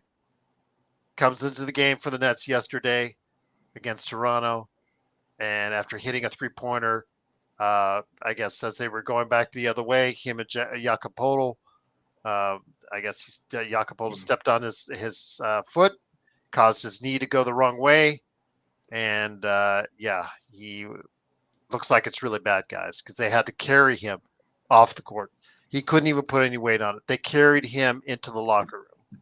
Yeah. So absolutely, Gerald. That's been a tough trade for the Nets so far. You carried Maxwell Lewis off one night, and then tonight after the Bucks game, D'Angelo Russell gets carried off, and that was also a very, very, very bad leg injury. that he suffered. But before we head on out, John, I'll get it back to you in the darkness of the Costa house. Gerald, may I just say something? Of course, yeah. Oh, yeah, something in the chat here. Yeah, it's getting a little out of hand. Like, look, we could go back and forth and hum and haw about LeBron and Kobe and trying to juxtapose one career against another. Let them both be legends in their own right. All right, let the legends live. Just let them live. Let's stop comparing. Well, we It's- could hate. We could call it haters or fans either which way. But the problem is, it's different eras. Kobe was drafted in '96. LeBron was 03. That's two different generations. It reminds me a lot of that song "Ether" by Nas when he's calling out Jay-Z for saying he's bigger than Biggie Smalls. It's just let the legend live, man. Let the brother live. Let these legends live. And by the way, Gerald, the haters, wait until LeBron retires and Gerald's inbox is swapped with all those haters who say they miss LeBron so much. Because And then I've also got the people that say we're LeBron lovers and LeBron haters. But so. Gerald, I can't wait for that. I can't wait for that. That's going to be one sad day for trolls when LeBron retires, because you don't know when greatness is coming around the corner again or not. Like this, Yeah. but you don't know. And once it's gone, man. It's gone forever. It's like these guys. I know it seems like a long time because he's played in now 22 seasons, but it's like a supernova watching these athletes. They're here today and they burn out and they're gone and you don't see it again. It looks like it was a cramp because they're treating it like it was a cramp, but they did have to carry him off the court after the game today, or actually with 1 minute left in the fourth quarter.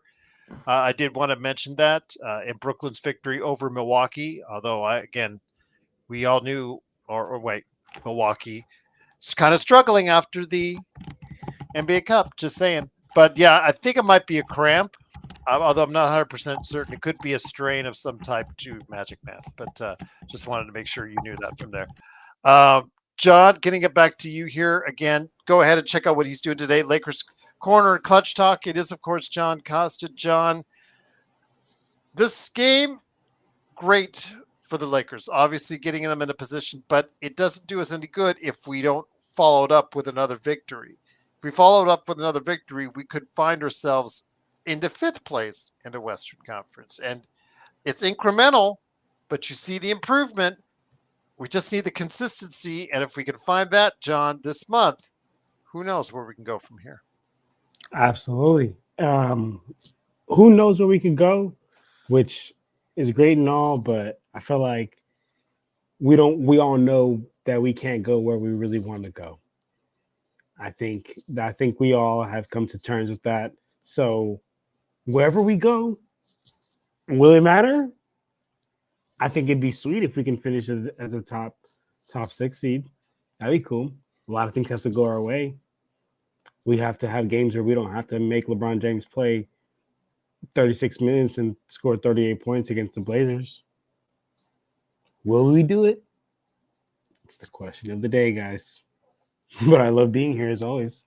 As always, we love having you here. Make sure you check out John Costa's Clutch Talk and Lakers Corner. And as the president of the D-Lo fan club, I shouldn't say that it's just a calf strain, or a strain of some type. It's not too serious because these days, Luka's out a month with a calf strain? A month with a calf strain. Go ahead, Sean. You're on mute. I got you. Go ahead. You're good now. No, Gerald. Technically, he's out for a month to be reevaluated. They're not even sure if he can come back in a month from a calf strain.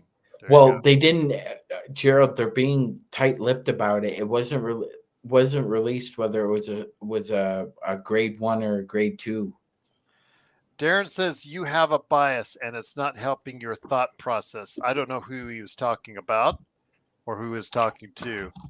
But before we get back to that, because I do want to touch on that, you guys get a chance to go ahead and talk about that before you leave from Darren, leaving his pearls of wisdom. And I say that in quotation. Robert said, John and Joe, is there anything the Lakers can do the regular season to change your mind on the Lakers can win the championship? Nothing at all. To win a championship, nothing at all. Get a third star. I'm with Win a Joe. Get a championship? third star. They got a third star. They ended up getting De'Aaron Fox or LaMelo Ball. Then my feelings will change. And get some depth along with it. If they can get Nick Richards along with Ball, I'm gonna say something to the crowd here a little bit. I'm gonna put my cards on the table.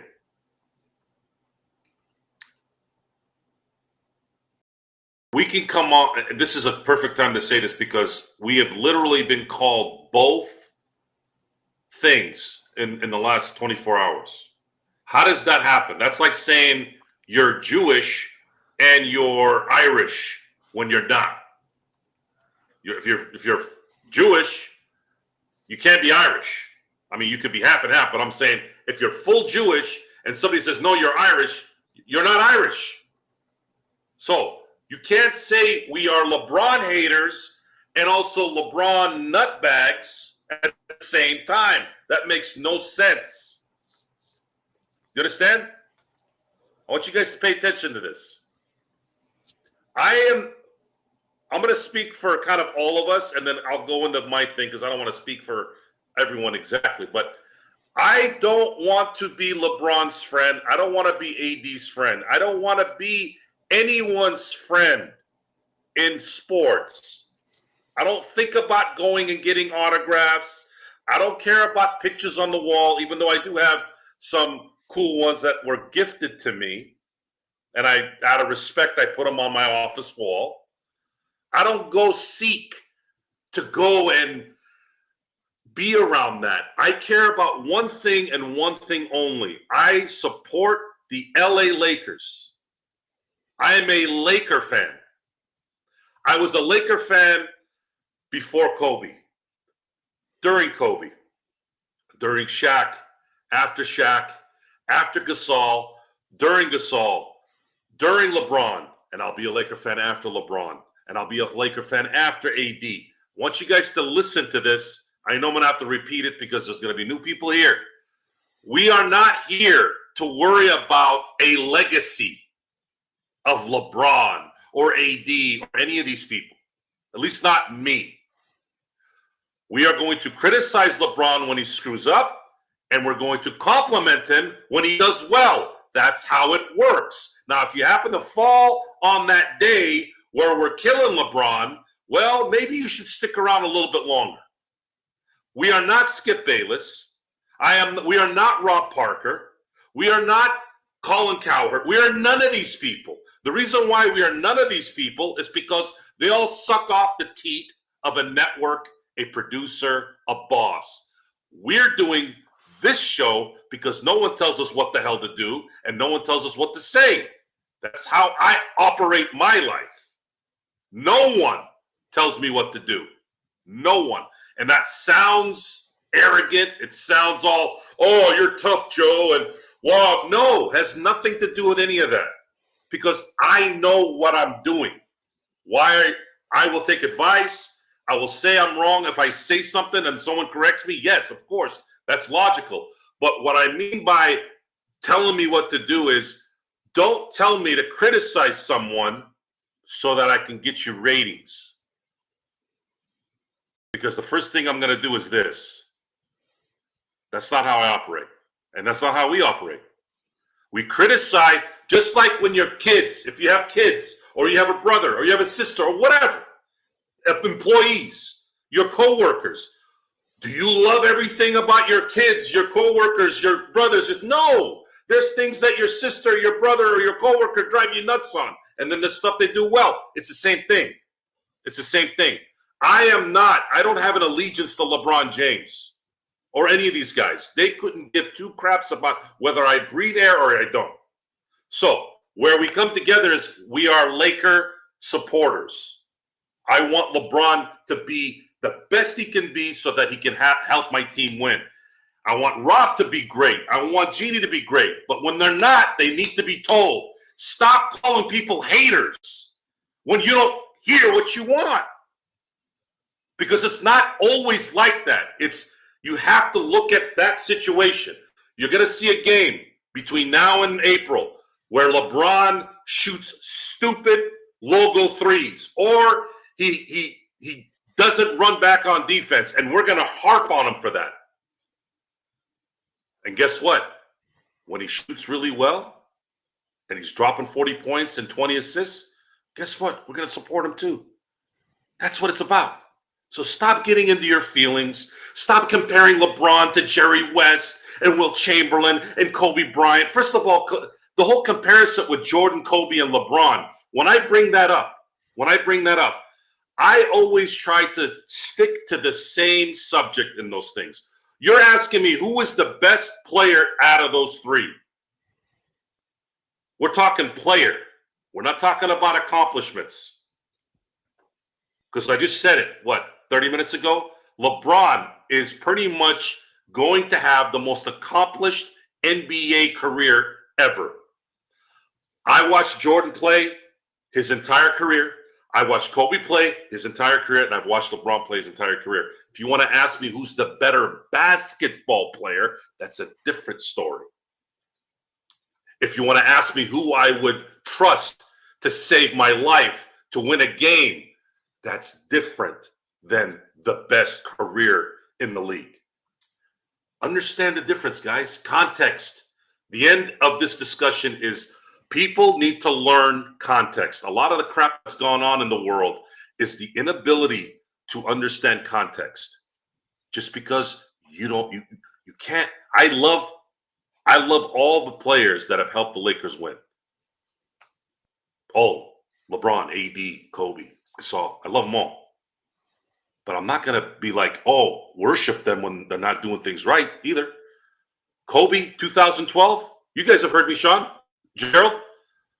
Pau Gasol in that Oklahoma City Thunder series. And Mike Brown and Snyder and all those guys coached an amazing series. Didn't get enough credit for that series.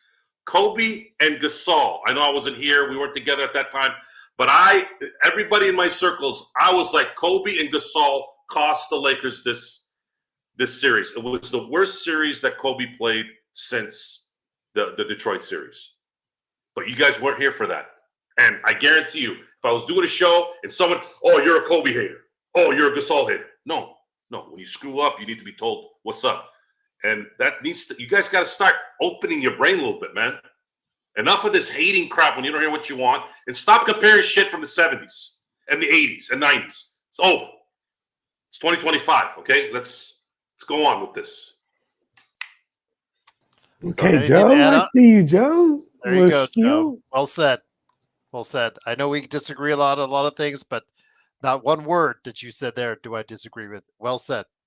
Sean, you want to add on to that before I get John to close out the show? No. Okay. How can you follow up to that? All right. There you go.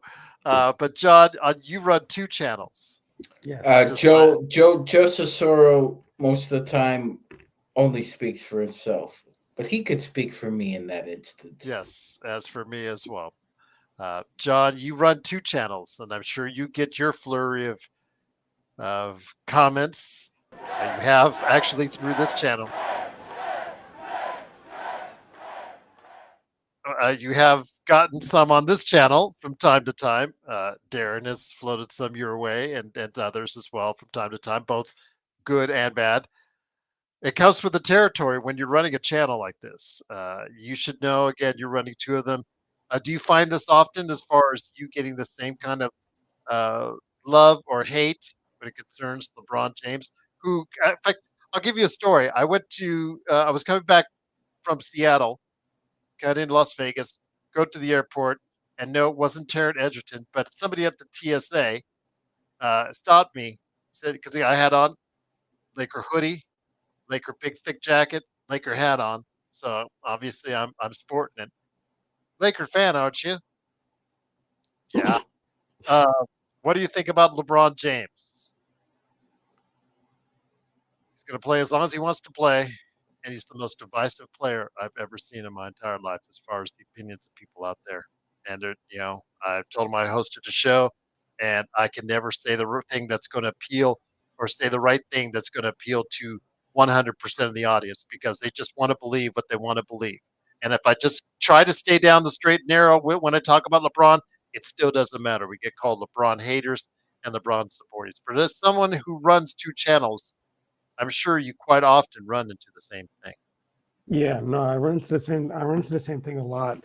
And it's and it happens a lot. People who like aren't always listening, right? Like the best people are like, the loyal fans that we have here, the JSJs, the Darren, the people who are the Xbox, the people who are here for every single stream or every single episode.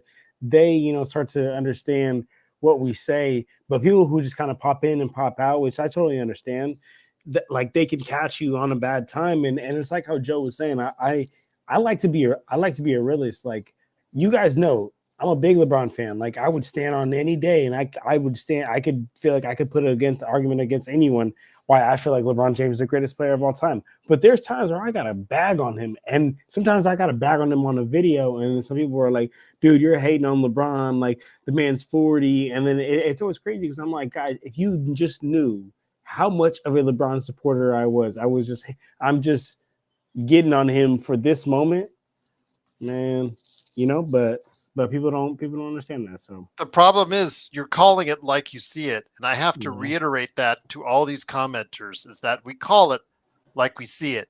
And if you want to see it the different way, that's up to you. But if you want us to tell it the way you want to hear it, then this channel goes off the air, because I'm not catering to you. I'm catering to the honesty of what we're all about here at the Lakers Fast Break. I had to mention it to Doobie off the air because he wanted me to sing another narrative about how I wanted supposed to be more positive on the Los Angeles Lakers and their outcome and their outlook, for this season. I still don't think this team can win a championship in its current roster form. Excuse me for being and sharing my honest opinion on this team. I do it 300 plus days a year, and I'm going to continue to do it.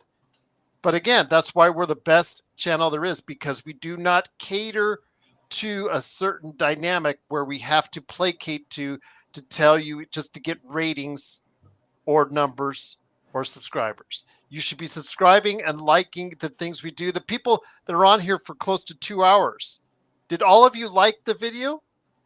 Please do so. It helps. I know I ask 100,000 times, but honestly, it doesn't take that much effort to go ahead and do so. It really does help. Obviously, if you're here over 90 minutes, whether you disagree with us or agree with us, you like the video. Straight so up.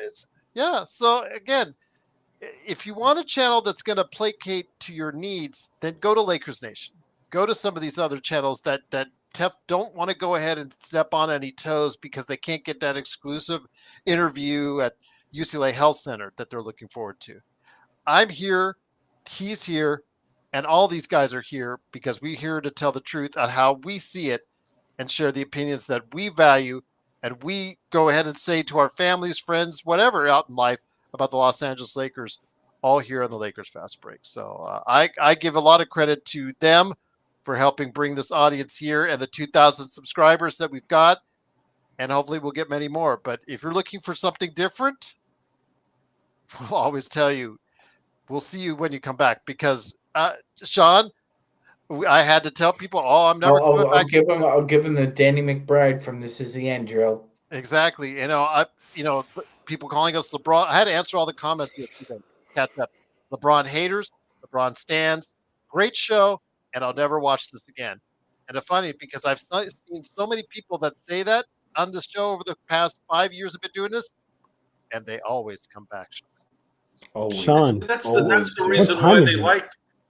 That's the reason why they like. 2:45, John. It's insane. That's why they like the Lakers Nation, or the. I'm not going to say bland shows, but the subtle shows. The subtle shows. They're all very, the Lakers today beat Portland. Hey, you know what? Max Christie played real well tonight. We're going to be here to support him. Cool. That's good. I'm glad there's some people just want to have their coffee in the morning, put on the podcast, and listen to monotone voices and things like that. That's great. But there's also people out there that want to listen to the psychopaths.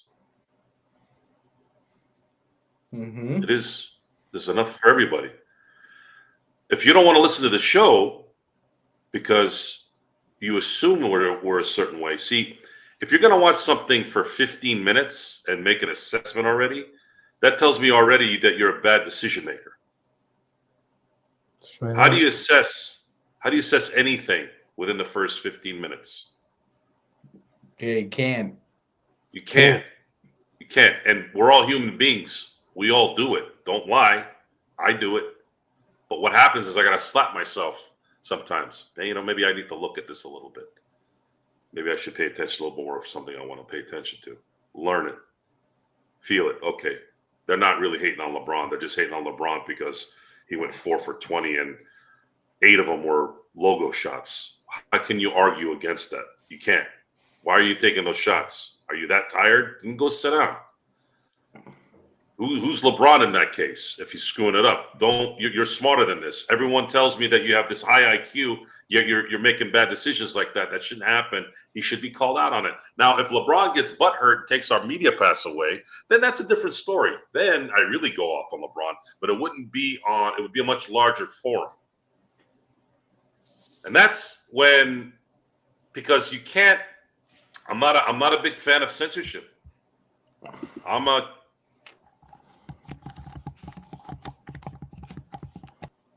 I think Joe's, if it's racial stuff, absolutely. Am I out? You're back on. Froze for a second. Well, you froze for a second there. Go ahead. So again, I don't believe in censorship. However, there are exceptions. Sean, you've heard me say this how many times? Life is rules, and there's always exceptions. There's only a few things in life that are black and white, like really, truly black and white. Yes or no?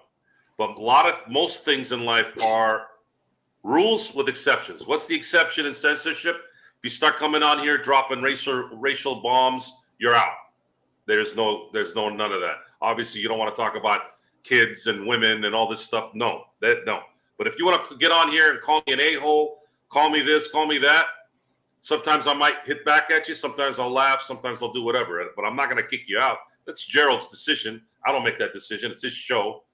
But as far as me having power over that, I'm not going to sit there like, Gerald, you kick him out. No, never, ever. We're here for the heat. We're here for the heat and the cold. Bring it. This is funny.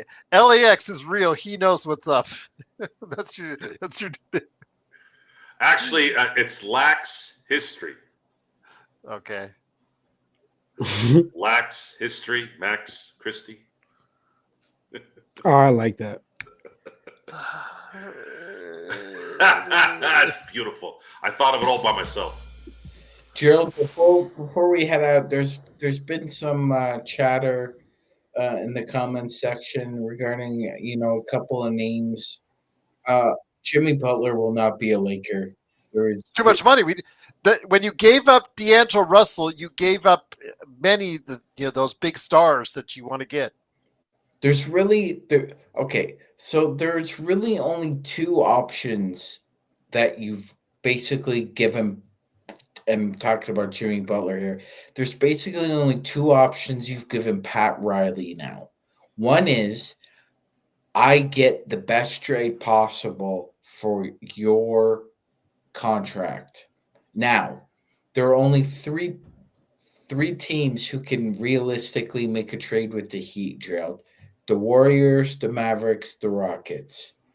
Now, for the Warriors to acquire Butler, it would likely mean giving up Kuminga plus probably a Pods plus probably a TJD plus picks. Riley's going to want to pilfer your henhouse. Same thing with the Mavericks. The Mavericks are going to probably have to give up all the depth they've acquired, Gerald. They're going to PJ Washington gone, Daniel Gafford gone. Likely Klay Thompson's thrown into the deal too to make the money work. I don't think they're going to do it. So hold that on one second. JP, everybody keeps going back to Bruce Brown. I understand he's got 20 no, million left. He's just only got played back. 2 games so No, far. This is not the same player who lit it up in the finals 2 years ago. it's not. He's regressed badly. Anyway, the third team, Gerald. The third team is Houston. Houston doesn't have to surrender a lot of their young players to Miami. They could surrender picks, and they have a couple contracts that can make the money work. That would be the only realistic scenario, unless, Gerald, you've pissed Pat Riley off so much that he ships your ass off to Siberia somewhere. Charlotte, Toronto, Washington. And he could do it, Gerald. It's not beyond him to do that. To bring him into the office to say, you're demanding a trade, I'm gonna send you wherever I want. And this I saw another name being floated around, Gerald. KD. With the Lakers trade everything in the kitchen sink for KD, Reeves, connect the picks, no. Because next year, Kevin Durant is up for a contract extension, and but I don't Phoenix want can't do it anyways because they can only do a 1-for-1 trade. They're in the second tax apron. I don't know who's writing that stuff because, again, do you not understand the CBA I don't get rules? it. You can't do it. Yeah. Does Jimmy pick up his option next year? He hasn't yet. He's got a $51 million option. Does he pick it up, or does he think he can get more money? I think he's looking for like a 2 or 3 year deal. He's probably looking. If I was Pat Riley, I wouldn't trade him. He's looking for an end of career deal. I think that's why. As far as that's concerned, his last deal probably looking for a multi-year instead of the 51, picking that up. But John, before we head on out, you got to go ahead and give everybody the lowdown of what's going on with your channels, Clutch Talk and Lakers Corner before we head on out. Yes, please do check me out, guys. I have 2 channels, Lakers Corner being one of them. Check me out on YouTube. It's just Lakers Corner. I do a recap of every Lakers game. I do like special videos. I did a video on that D'Angelo Russell trade, breaking that down. Follow my Lakers Corner TikTok, which is Lakers Corner 24, and that's almost at 7,000 followers. So please follow that. And then my Clutch Talk on YouTube and Clutch Talk Pod on podcasts. But I mean on Instagram and Twitter and all that. But besides that, appreciate you guys as always. And as always, we appreciate you, my friend. It is John Costa in the darkness. Clutch Talk and Lakers Corner right there for you. Magic Man Sean Grice doing an excellent job heading up the playback.tv/Lakers Fast Break. Well, hopefully he'll be back tomorrow right there as well. And then Joe, Mr. Lax History. There you go. All right. Of course, get his game, please. Make him. If you guys really love Joe, support him by getting corrupt. Again, I had to tell somebody I can't find the game, even though it's in the description. I put the link there. They probably spelled it wrong. It's okay. No, I haven't spelled it wrong. I know, but maybe their instincts didn't kick in on the fact that it's a different spelling. Corrupt is going to be pushed, and there's a lot of requests for it to be on the PlayStation 5, and that is going to be, sorry, Mark, but that's probably going to be the first place it goes in terms of a platform. We'll see what happens. And that's what's in the works right now. I think our potential suitors have been very impressed with the response. They were just looking for a little bit of a response. The reason why this is a kind of a slam dunk for the person that finally kind of commits is they don't have any worry. They don't have to worry about developing anything. This is a ready-made franchise. All it needs is to be marketed. That's it. It's like taking a finished film to a distributor, like Lionsgate. You have a finished film. It's a 90-minute horror film. It's got a act 1, act 2, act 3. Seems pretty decent when they see it. Cool. We'll market it, and they didn't pay anything for it, and then they end up making money from it. That is exactly what's going on here. And it's not just a video game. You have other ancillary options that are going to be coming up.